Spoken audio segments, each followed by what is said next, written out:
Hi everyone. इससे पहले जो हमारा टॉपिक चल रहा था मेनली डिस्कस कर रहे थे राइज ऑफ इस्लाम। इसमें हमने मोहम्मद साहब के बारे में कंप्लीट डिटेल्स यहाँ पर देख ली थी और जो हमारी जो लास्ट क्लास थी वो हिजारत पर आकर ख़त्म हुई थी। हिजारत यानी कि मक्का से जो मदीना यात्रा की थी मोहम्मद साहब ने 622 में, और फिर 632 में इनकी मृत्यु हो जाती है किसकी? मोहम्मद साहब की। ठीक है, तो यहाँ तक हमारा ऑलरेडी डिस्कस हो गया था इससे पहले वाली क्लास में। अब आगे देखते हैं आगे की क्या घटनाएं घटित होती है इस्लाम धर्म को जो आगे चलकर प्रभावित करेगी। देखो, पैगंबर मोहम्मद साहब की जो मृत्यु हुई है, मोहम्मद साहब इनकी जो मृत्यु हुई है वो हुई है 632 AD।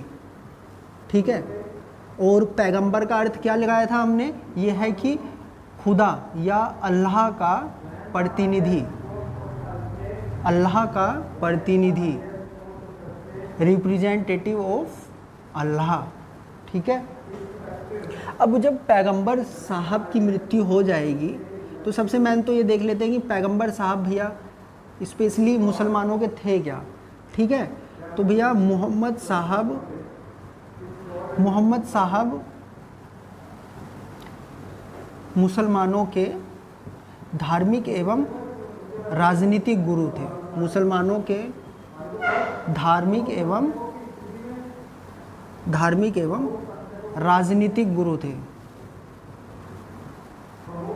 ठीक है, गुरु थे। अब होता क्या है, पैगंबर जब हजरत मोहम्मद साहब की मृत्यु हो जाएगी तो इनका स्थान कोई ना कोई तो लेगा, इनका कोई उत्तराधिकारी आएगा। और जब इनके उत्तराधिकारी आते हैं तो उनको बोला जाता है खलीफा। और खलीफा का जो अर्थ होता है ये होता है इस्लाम धर्म का गुरु, या फिर हम बोल सकते हैं इस्लामिक धार्मिक गुरु। इस्लामिक धार्मिक गुरु। तो खलीफा पद का प्रारंभ कब हुआ?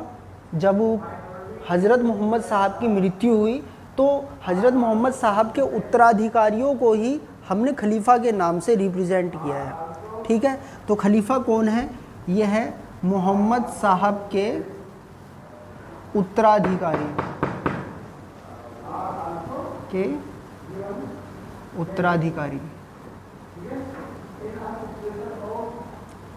खलीफा कौन है? मोहम्मद साहब के उत्तराधिकारी। और मोहम्मद साहब की मृत्यु हो गई है यहाँ पर 632 में। अब एक के बाद एक खलीफा आएंगे जो इस्लाम धर्म को आगे बढ़ाएंगे। ठीक है, इस्लाम धर्म को आगे बढ़ाने की जिम्मेदारी अब किसकी हो गई?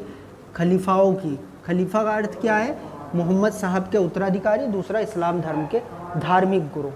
ठीक है, तो अब मोहम्मद साहब के बाद जो भी उत्तराधिकारी बने वो बने खलीफा। खलीफा वर्ड याद रखना है आपको। अब यहाँ पर देखते हैं, हम सभी को पता है कि इस्लाम धर्म का विभाजन,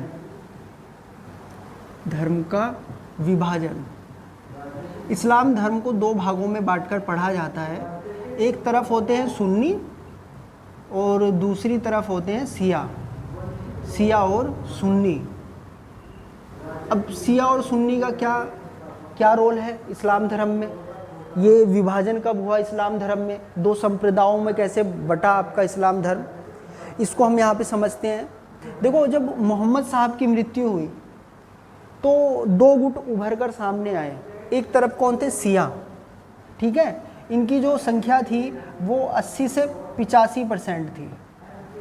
और जो शिया थे इनकी संख्या तुलनात्मक रूप से काफ़ी कम थी। ठीक है, तो सुन्नी हावी है यहाँ पर क्योंकि इनकी जनसंख्या ज़्यादा है और शिया यहाँ पर कम है। ठीक है, अब सुन्नी का जो अर्थ होता है इसका होता है सुनना, अर्थात ऐसे व्यक्ति जिन्होंने मोहम्मद साहब की बातों को सुना था, उसका पालन किया था, जो भी मोहम्मद साहब उनको बताते थे, जो भी ज्ञान देते थे, जो भी मोहम्मद साहब के थॉट्स थे, तो इन सब बातों को सुन्नी लोगों ने क्या किया था? आत्मसात किया था। तो ये क्या थे सुन्नी लोग? मोहम्मद साहब के प्रबल अनुयायी। अब इसकी तुलना में हम सिया देखें, सिया में मेनली जो इनके दामाद थे, दामाद का नाम था अली, तो अली के गुट में कई सारे लोग शामिल थे जिनकी संख्या उस टाइम ओवरऑल मुस्लिम जगत में 15 से 20% थी। ठीक है, यानी कि दामाद अली। हालांकि अली ने मोहम्मद साहब की बातों का पालन अधिकतर किया नहीं है, ठीक है, और ज़्यादा ये मोहम्मद साहब के टच में भी नहीं थे। कौन? अली। टच में कौन है यहाँ पर? सुन्नी ज़्यादा है, और इन्होंने मोहम्मद साहब की हर एक बात को सुना था और हर एक बात का पालन किया था। तो जब मोहम्मद साहब की मृत्यु हो जाती है तो खलीफा पद को लेकर विवाद होता है। सबसे पहले तो ये समझ लेते हैं कि इसके जो पहले खलीफा बने हैं ये बने अबू बकर, ठीक है। अबू बकर के बाद है उमर। उमर याद रखना है आपको क्योंकि आगे चलकर इसका नाम लूँगा मैं। और इसके बाद फिर उस्मान। ये एक के बाद एक सुन्नी संप्रदाय के लोग क्या बनते हैं? खलीफा। अब जब चौथे खलीफा बनने की बात आती है तो उसमें आता है अली का नाम, ठीक है।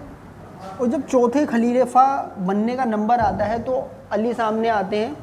अली बोलते हैं कि भैया चूँकि मैं मोहम्मद साहब का मुझसे ब्लड रिलेशन है, जिस कारण पहला खलीफा मुझे ही माना जाना चाहिए, ठीक है, बिकॉज मेरा मोहम्मद साहब से क्या है? ब्लड रिलेशन, और मैं उनका हूँ दामाद।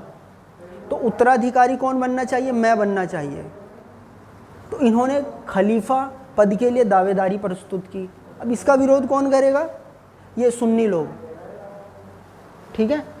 अब होता क्या है कि इसी बात को लेकर, खलीफा पद को लेकर इन दोनों में होता है विवाद,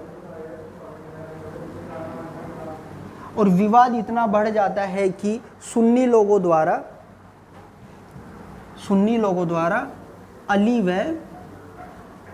अली का पुत्र है, अली का पुत्र जिसका नाम होता है हुसैन की कर दी जाती है हत्या।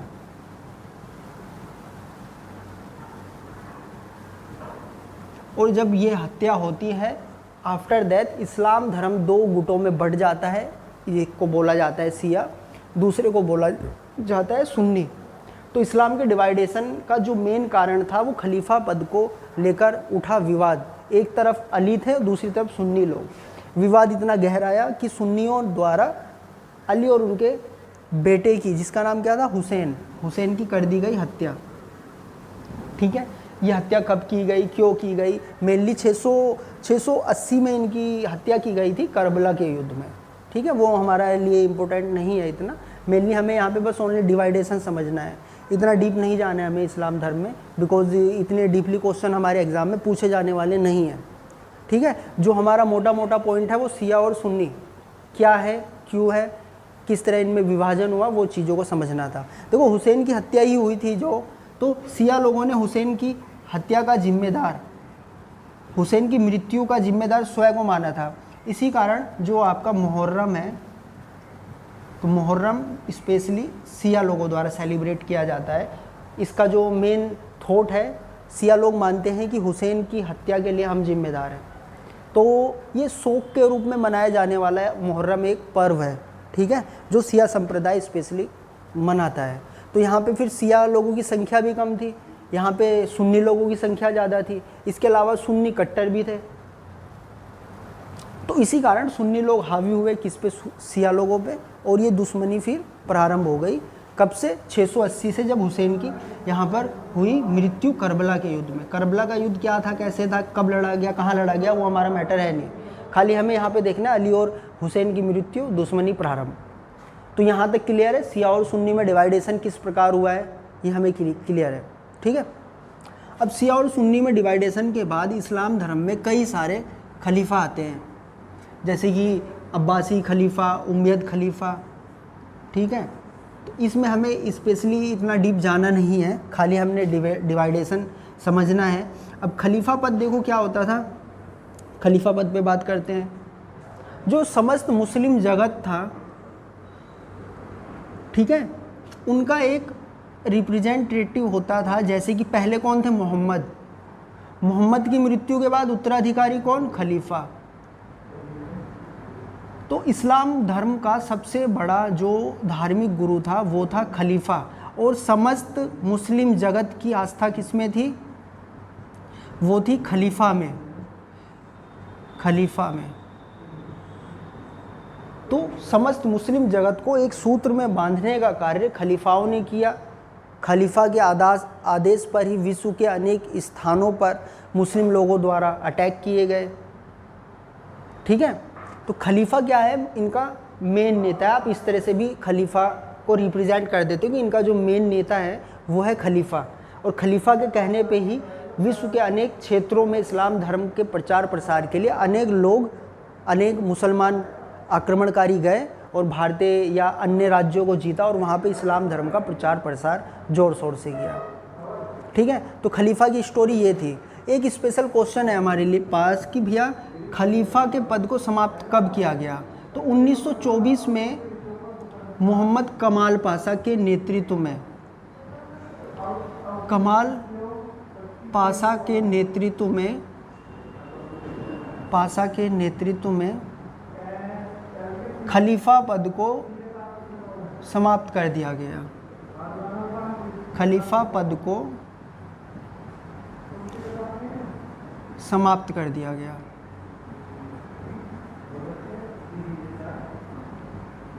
तो यहाँ पर कहने से अर्थ है कि जो भैया खलीफा पद है, जो मोहम्मद साहब की मृत्यु के तुरंत बाद इस्टेब्लिश हुआ था, वो पद 1924 तक बना रहा। एक के बाद एक खलीफा आते रहे। ठीक है, और ये पद 1924 तक चला, परंतु फर्स्ट वर्ल्ड वार के बाद ब्रिटिशर्स की सहयोग से मोहम्मद कमाल पाशा द्वारा खलीफा के पद को समाप्त कर दिया कि भैया कोई खलीफा नहीं आएगा, जिसका विरोध मुसलमानों द्वारा भी आगे चलकर किया।